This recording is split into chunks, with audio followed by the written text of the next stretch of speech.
All right, so this is our first video of what we hope will be at least weekly videos, due of course to the COVID-19 virus crisis that we're all facing.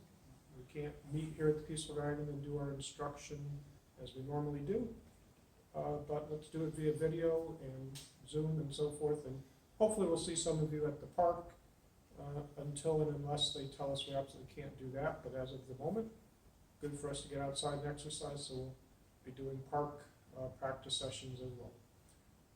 This Tai Chi video, and by the way, we're going to try to see if George is here helping me today set this up. This first one we're going to do, this Tai Chi one, is going to cover three things today. We're going to look at the concept of the three liftings and the three sinkings. We're also going to look at our curriculum required Tai Chi Qigong exercise, which is picking up the suitcases. And then we're going to look at the solo form, one section of the solo form, and apply that concept of three sinkings and three liftings. I want to do push the mountain, move the sea aspects of it to describe the three lifting, three sinkings. We have people of all levels watching this video. If you've done this before, great. There's a chance to look at different insights, practice. If you're learning the movements, it gives you something to work on at home. And of course, when we all come back together, we'll get more details and corrections as we go. So in terms of push the mountain, move the sea, three liftings, three sinkings. What are they? Lifting, one, lifting the crown of the head, the Bai-Hui point, lifting it up as if suspended from a string.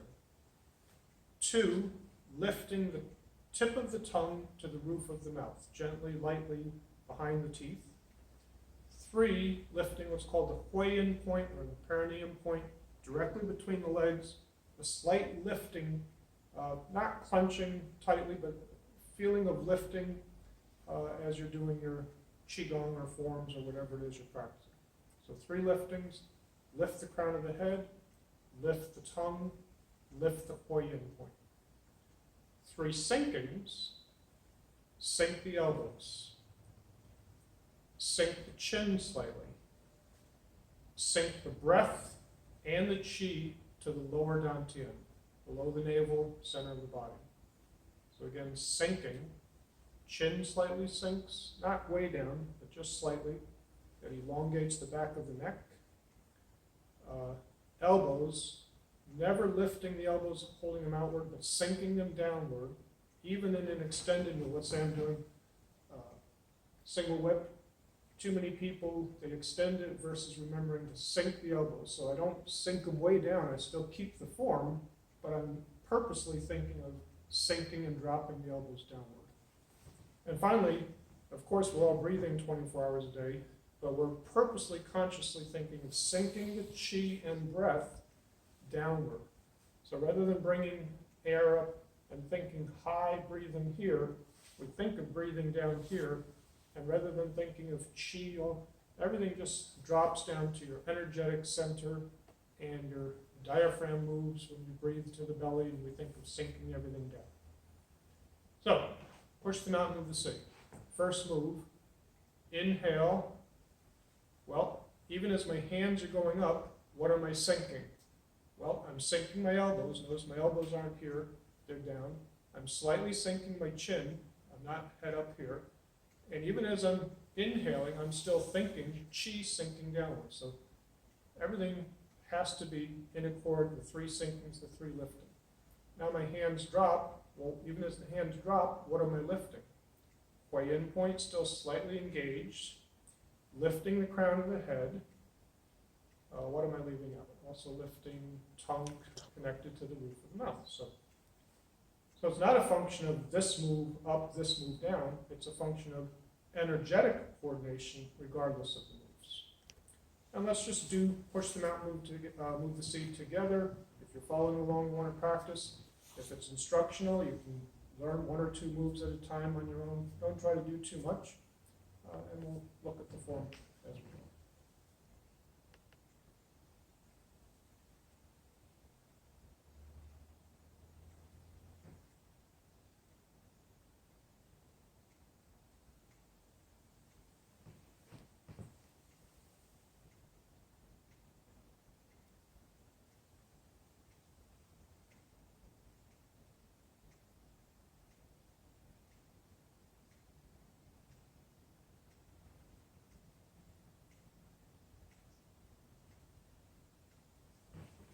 In doing the form, there are infinite things I could be paying attention to. For this lesson, I'm paying particular attention to the 3 liftings and the 3 sinkings. So as an exercise, you could take any one of these movements as you're practicing and think about, are you engaging, are you lifting, are you sinking in accord with the principles?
So again, this is not necessarily meant to be an instructional video of the form. I'm just doing the form. We have 1 or 2 Block A students who need to learn the movements. Hope that helps you a little bit. But for those who have been working at it, something perhaps that we don't pay attention to, maybe some of you haven't even heard the concept, 3 liftings, 3 sinkings, and internal Chinese martial arts. It carries over to everything. In fact, one of the first Shaolin videos, Kung Fu videos, we're going to create for this series while we're stuck at home.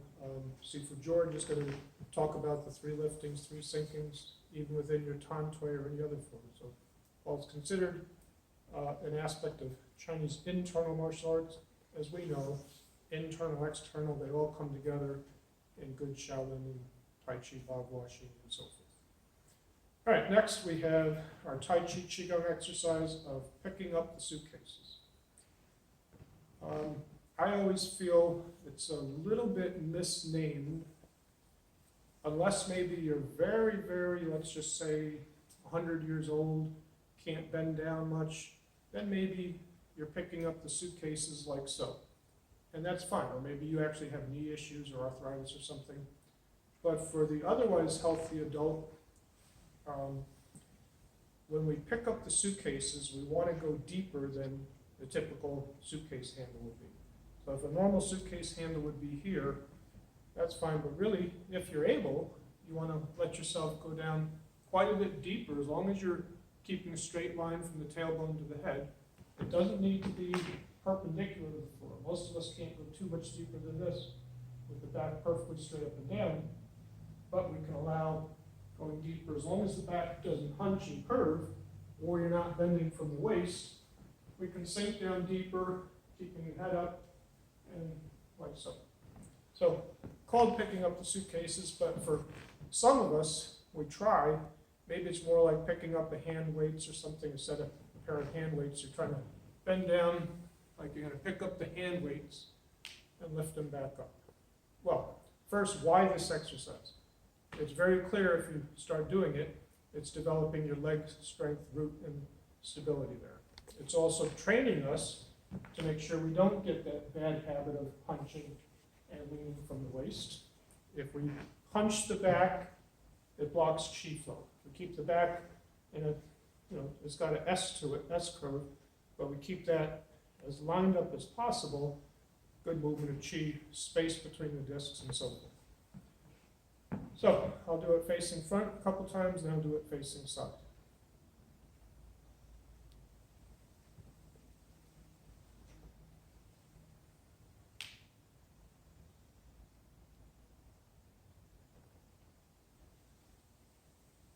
And really important that you're visualizing what you're doing. I'm not just doing squats. In my mind, I'm reaching down, maybe to grab a pair of weights. Now I'm holding them in my hand. Now I'm reaching down to set them down. My hand opens. Or, more literally the name, picking up the suitcases, I don't have to go that deep. I'm reaching down, grabbing my suitcase handles, and now I'm picking up my suitcases. Notice in my mind, I'm holding them right now, and my hands are loosely clenched in fists, the shape of holding a suitcase. Now I go to set them down. In my mind, they just hit the floor. I release it, and I come back up. One more time.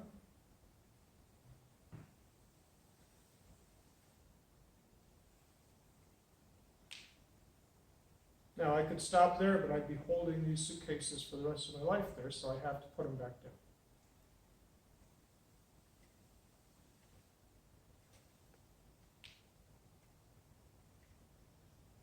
Good. And it's not a complicated qigong.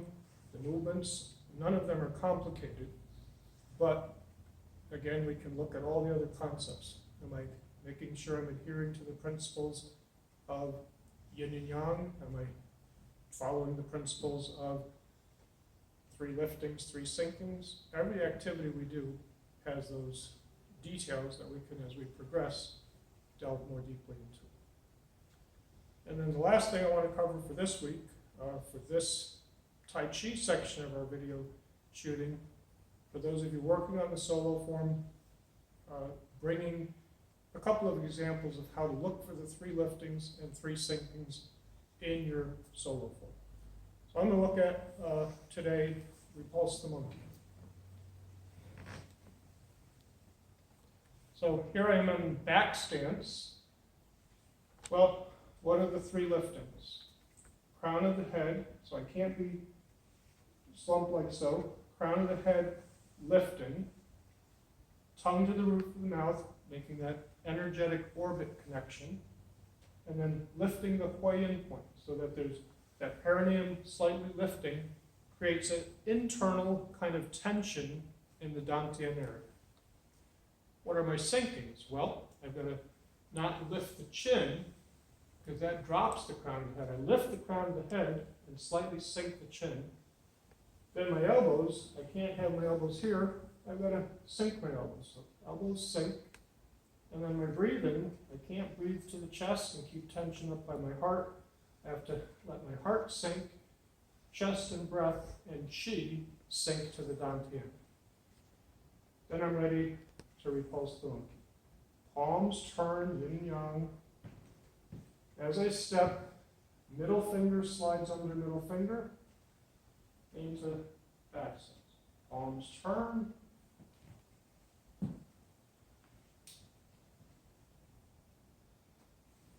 I'll do it facing to the front.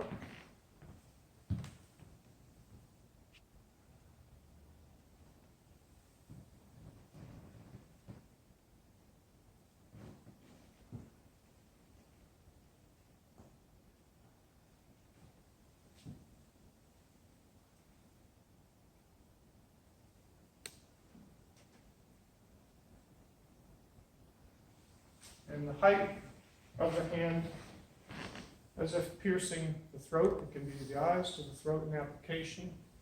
Application, what are we doing here? This is a pulling action. Unfortunately, with all of us homebound, most of us don't have training partners at home.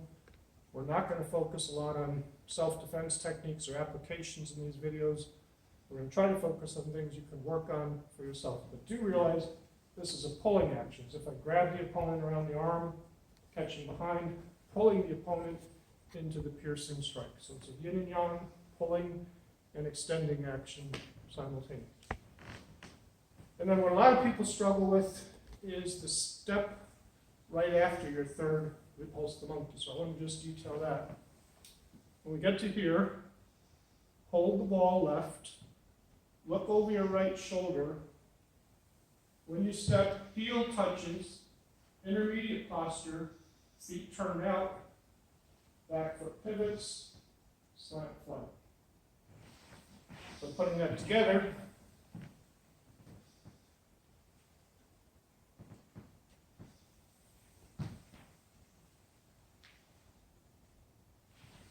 common errors we see, until you can develop the stability, maybe a little bit of strength. When you hold the ball left, common errors we see is toe touching first. We want to have the weight supported here, so heel touches, toe out, and pivot.